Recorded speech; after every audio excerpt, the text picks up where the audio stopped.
औरत नूं अगर तुसी सच्ची मुहब्बत देना चाहते हो तो उन्होंने निकाह की सूरत में दो, शादी करके दो। वरना याद रखिया जे गोशत की ताड़ विच ते कुत्ते भी फिरदे हुंदे ने। औरत नूं चाहे इज्जत ना देवो, उन्होंने एक चीज़ दे दो, वो कदे भी तुहाडे नाल बेवफाई नहीं करेगी। औरत की तारीफ तो ज़्यादा उहदा एहसास करो, उहदी इज्जत करो, क्योंकि एहसास एक इंज दी चीज़ है जिहड़ी गैर नूं भी तुहाडा अपना होण ते मजबूर कर दिंदी है।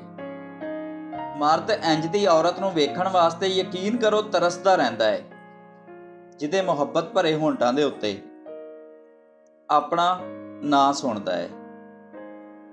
ते बाज़ रिश्तिਆਂ ਨੂੰ बरकरार रखना उन्हां ਨੂੰ ਤੋੜ देण ਤੋਂ ज़्यादा अजियतनाक हुंदा है, दुख वाला हुंदा है। औरत सिर्फ दो जज्बियां की तलबगार हुंदी है, नंबर 1 मुहब्बत ते नंबर 2 इज्जत। असल मसला औरत नूं ही हुंदा है, फिर चाहे वो सस होवे, वो बीबी होवे या फिर कोई होर औरत होवे, औरत ही औरत का घर बर्बाद करती है। ताल्लुक हमेशा गुस्से ते गलत फहमी की वजह तो ही टुटता है।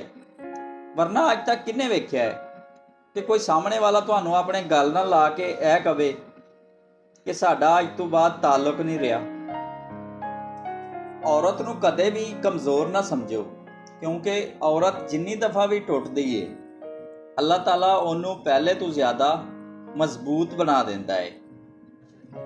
साडे मुआशरे की एक मुनाफकत यह भी है कि कहंदे सारे ही ने कि औरत खूबसूरत भावें ना होवे, खूबसीरत होनी चाहिए है। मगर जदों वारी शादी की आती है, जदों वारी निकाह करन दी आती है, उदों सारे ही खूबसूरती की तलाश विच लग जाते हैं।